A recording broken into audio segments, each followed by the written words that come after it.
ನವರಾಜಪುರ ಉತ್ಸವನ ಹೆಸರನ್ನ ಚೇಂಜ್ ಮಾಡಬೇಕು, ಬದಲಿಸಿ ಬೇರೆ ಅವರ ಹೆಸರು ಇಡಬೇಕಂತ ಆಗ್ರಹ ಮಾಡಿದ್ವಿ. ಅದರಿಂದ ಎಂ ಬಿ ಪಾಟೀಲ್ ಹೇಳಿದರೆ ಯಾವುದೇ ರೀತಿ ಹೆಸರು ಬದಲಾಯಿಸಂಗಿಲ್ಲ, ಹಾಗೆ ಮಾಡ್ತೀವಿ, ಬೇಕಿದ್ರೆ ಯತ್ನಾಳ್ ಬರಲಿ, ಇಲ್ಲೊಂದು ಮನೇಲಿ ಕೂತ್ಕೊಳ್ಳಿ. ನಾ ಬರಲಿ ಬಿಡಲಿ ಅನ್ನೋ ಅಧಿಕಾರ ಎಂ ಬಿ ಪಾಟೀಲ್ಗಿಲ್ಲ. ನಾ ಈ ಕ್ಷೇತ್ರದ ಎಮ್ ಎಲ್ ಎ ಇದ್ದೀನಿ. ನಾನು ಎಮ್ ಎಲ್ ಎ ಇದು ಎಂ ಬಿ ಪಾಟೀಲ್ ಮನೆಗೆ ವೈಯಕ್ತಿಕವಾಗಿ ಅವ್ರು ಲಗ್ನ ಕಾರ್ಡ್ ಕೊಟ್ಟರು ಹೋಗಿರ್ತೀನಿ, ಇಲ್ಕಂದ್ರೆ ಇಲ್ಲ. ಇದು ಸರ್ಕಾರಿ ಕಾರ್ಯಕ್ರಮ ಐತಿ, ಬರಲಿ ಬಿಡಲಿ ಅನ್ನೋಂಥ ಶಬ್ದ ಒಬ್ಬ ಶಾಸಕರ ಜೊತೆಗೆ ಈ ರೀತಿ ಮಾತಾಡಬಾರ್ದು. ಅಧಿಕಾರ ಐತಿ, ನಮ್ಮದು ಸರ್ಕಾರ ಐತಿ ಅಂದ್ರೆ ಗೌರವಯುತವಾಗಿ ಎಲ್ಲ ನೋಡ್ಕೊಬೇಕು. ಎಂ ಬಿ ಪಾಟೀಲ್ ಯಾಕೆ ಹಚ್ಚಡದಂಗೆ ಆಗ್ಲಕ್ಕತ್ತಾರ ನನಗೆ ಗೊತ್ತಾಗಲ್ಲ. ಎಂ ಬಿ ಪಾಟೀಲ್ ಹಂಗೆ ಆಗಬಾರ್ದು. ಅದು ಹೆಸರು ಚೇಂಜ್ ಮಾಡ್ಕೊಂಡವ್ರು ಹಿಂಗೆ ಮಾತಾಡಿದ್ರೆ ಚಲೋ. ಪಕ್ಕ ಹೆಸರು ಇದ್ದವ್ರು ಹಿಂಗೆ ಮಾತಾಡಬಾರ್ದಲ್ಲ. ಈ ಕೆಲವು ಮಂದಿ ಅಡ್ಡ ಹೆಸರು ಹಚ್ಚಡೋದು ಇರ್ತೈತಿ, ಪಾಟೀಲ್ ಇದು ಮಾಡ್ಕೊಂಡ್ರೆ ಅವು ಮಾತಾಡ್ತಿರ್ತಾವೆ, ಯಾಕಂದ್ರೆ ಹೆಸರೇ ಚೇಂಜ್ ಮಾಡ್ಕೊಂಡಿರ್ತಾರೆ. ಎಂ ಬಿ ಪಾಟೀಲ್ ಹಂಗೆ ಮಾತಾಡಬಾರ್ದು ಪಾಪ. ಈಗ ನವರಾಜಪುರ ಉತ್ಸವಕ್ಕೆ ನೀವು ಹೆಸರೇನು ಬದಲಾಯಿಸಿಲ್ಲ ಅಂದ್ರೆ ಹೋಗ್ತೀರಾ ಅಥವಾ ಹೆಂಗೆ?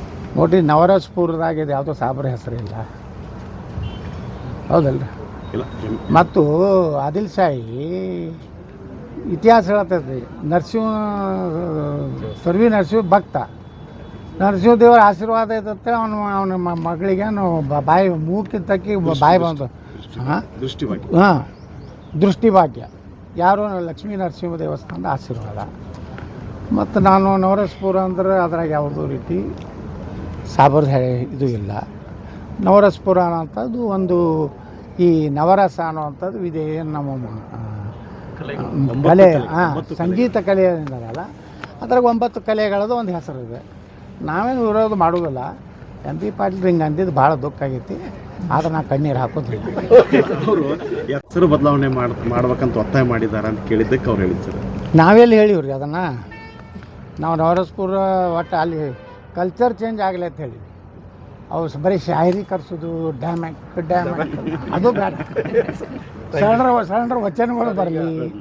ಅಲ್ಲಿಂದ ಆದಿಲ್ ಶಾಹಿ ನರಸಿಂಹದೇವ್ರು ನಡ್ಕೋತಿದ್ದು ಅದು ಇತಿಹಾಸನೂ ಹೇಳಿಲ್ಲ.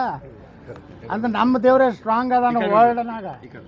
ಆದಿಲ್ ಶಾಹಿ ಸಹಿತ ಲಕ್ಷ್ಮಿ ಮತ್ತು ಗಣಪತಿಯ ಸ್ತೋತ್ರವನ್ನು ಕಿತಾಬೆ ನವರಸ್ ಪುಸ್ತಕದಲ್ಲಿ ಬರೆದ ಉಲ್ಲೇಖ ಕೂಡ ಇದೆ.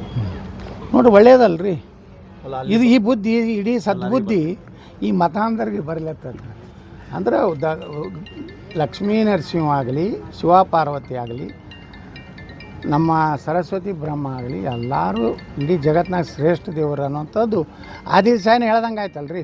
ಸರಸ್ವತಿ ಪೂಜೆ ಮಾಡ್ತಿದ್ದ ಆದಿಲ್ ಶಾಹಿ, ನರಸಿಂಹದೇವರಿಂದ ತನಗೆ ಇದ್ರದ್ದು ಮುಕ್ತಿ ಮಾಡ್ಕೊಂಡ ತನ್ನ ಮಗಳದು. ಇದರಿಂದಲೇ ಅವನ ದೇವಸ್ಥಾನ ಇಲ್ಲಿ ಏನು ನಮ್ಮದು ಇಲ್ಲಿ ಊರಾಗ ಐತಲ್ಲ, ಈ ದೇವಸ್ಥಾನ ಇರ್ಬೋದು. ರಾತ್ರಿ ಯಾರಿಗೂ ಸಾಬ್ರ ಗುರ್ತಾಗಿ ಬರೋದು, ರಾತ್ರಿ ಒಳಗಿಂದ ಒಳಗೆ ಹೋಗ್ತಿದ್ದತ್ತೆ. ಅಲ್ಲಿ ತೊರ್ವಿಗೆ ದರ್ಶನಕ್ಕೆ ಹೋಗ್ತಿದ್ದ.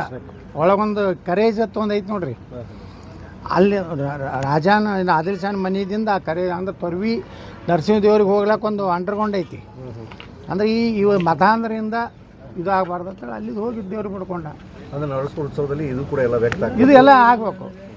ಅಂದ್ರೆ ಆದಿಲ್ ಶಾಹಿ ಬರೇ ಜಾತ್ಯಾತಿ, ಅಕ್ಬರ್ ಗಿಕ್ಬರ್ ಯಾರು ಜಾತ್ಯಾತಿರಲ್ಲ. ಇದು ಆದಿಲ್ ಶಾಹಿ ಹೆಂಗಂದ್ರೆ ಇವ ನಮ್ಮ ದೇವ್ರಿಗೆ ನಡ್ಕೋತಾನಂದ್ರೆ ಅವನು ಹಿಂದೂ ಇದನ್ನು ಸಂಸ್ಕೃತಿ ಒಪ್ಕೊಂಡಂಗೆ ಆಯ್ತು. ಇದನ್ನೆಲ್ಲ ಹೈಲೈಟ್ ಮಾಡಬೇಕು. ಬರೀ ಜಾತ್ಯಾತೀತ ಕತೆ ಹೇಳಿದ್ರೆ ಮರೇ ಅವನ ಒಂದು ಯಾರೋ ಔರಂಗಜೇಬ, ಅಲ್ಲಿಂದ ಅಕ್ಬರ, ಹುಮಾಯೂನ ಬರೆಯೋದೇ ಹೇಳ್ತಾವೆ. ಈ ಆದಿಲ್ ಶಾಹಿ ಮಾಡಿದ್ದನ್ನು ಹೇಳ್ಬೇಕಲ್ಲ ಜನ ಮುಂದೆ. ಅವನ ಮಗಳಿಗೆ ಕಣ್ಣು ಕೊಟ್ಟಂಥ ಪುಣ್ಯಾತ್ಮ ಯಾರು ನಮ್ಮ ನರಸಿಂಹದೇವರು. ಅವ್ರಿಗೆ ಎಂ ಬಿ ಪಾಟೀಲ್ ನಿಷ್ಠೆ ಇರಬೇಕು. ಅಲ್ಲಿಂದ ಸಾಮುಗಳು ತರಕಾಗಳಿಗೆ ನಿಷ್ಠೆ ಇರಲಿ. ಕ್ಷಣ ಕ್ಷಣದ ಸುದ್ದಿಗಳಿಗಾಗಿ ಫ್ರೀಡಂ ಟಿವಿ ಸಬ್ಸ್ಕ್ರೈಬ್ ಮಾಡಿ, ಲೈಕ್ ಮಾಡಿ ಹಾಗೂ ಫಾಲೋ ಮಾಡಿ. ಹೊಸ ಸುದ್ದಿಗಳ ನೋಟಿಫಿಕೇಶನ್ಗಾಗಿ ಬೆಲ್ ಐಕಾನ್ ಮೇಲೆ ಕ್ಲಿಕ್ ಮಾಡಿ.